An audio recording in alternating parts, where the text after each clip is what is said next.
മലയാള സിനിമയുടെ കാരണവർക്ക് ഇന്ന് 92ാം പിറന്നാൾ. മലയാളികളുടെ എക്കാലത്തെയും പ്രിയപ്പെട്ട നടൻ മധു ഇന്ന് 92ന്റെ നിറവിലാണ്.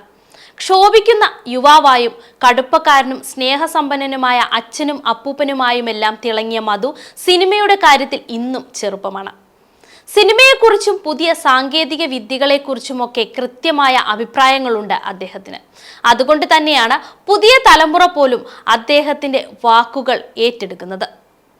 പ്രായാധിക്യത്തെ തുടർന്ന് തിരക്കേറിയ ജീവിതത്തിൽ നിന്ന് മാറി വീട്ടിൽ വിശ്രമത്തിലാണ് മധു ഇപ്പോൾ. ഹിന്ദി അധ്യാപകനായാണ് മധുവിന്റെ കരിയർ തുടങ്ങിയത്. പിന്നീട് നാടക രംഗത്തേക്ക് എത്തി. രാമു കരിയാട്ട് ചിത്രത്തിലൂടെയാണ് സിനിമാ രംഗത്തേക്ക് എത്തിയത്. പുറക്കാട്ട് കടപ്പുറത്ത് കറുത്തമ്മയെ തേടിയലഞ്ഞ പരീക്കുട്ടി എന്ന ദുരന്ത കാമുകനിലൂടെ മലയാള സിനിമാ ആസ്വാദകരുടെ ഹൃദയത്തിൽ ചിരപ്രതിഷ്ഠ നേടുകയായിരുന്നു മധു എന്ന നടൻ.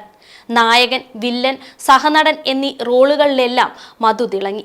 ചെമ്മീനിലെ പരീക്കുട്ടി, ഭാർഗവി നിലയത്തിലെ സാഹിത്യകാരൻ, ഉമ്മാച്ചുവിലെ മായൻ, ഓളവും തീരത്തിലെ ബാപ്പൂട്ടി, നാടൻ പ്രേമത്തിലെ ഇക്കോരൻ, വിത്തുകളിലെ ഉണ്ണി, ഏണിപ്പടികളിലെ കേശവപിള്ള, കള്ളിച്ചെല്ലമ്മയിലെ അത്രോം കണ്ണ്, അങ്ങനെ ഒരുപാട് കഥാപാത്രങ്ങൾ. ഓളവും തീരവും, ഏണിപ്പടികൾ, ഭാർഗവി നിലയം, ഇതാ ഒരു മനുഷ്യൻ, ഹൃദയം ഒരു ക്ഷേത്രം, ജീവിതം, പ്രായിക്കര പാപ്പൻ, നരൻ എന്നിങ്ങനെ 100ലേറെ ചിത്രങ്ങളിൽ മധു അഭിനയിച്ചു. സംവിധായകൻ, നിർമ്മാതാവ് എന്നീ റോളുകളിലും മധു തിളങ്ങി. 12 ചിത്രങ്ങൾ സംവിധാനം ചെയ്തു, 15 ചിത്രങ്ങൾ നിർമ്മിച്ചു.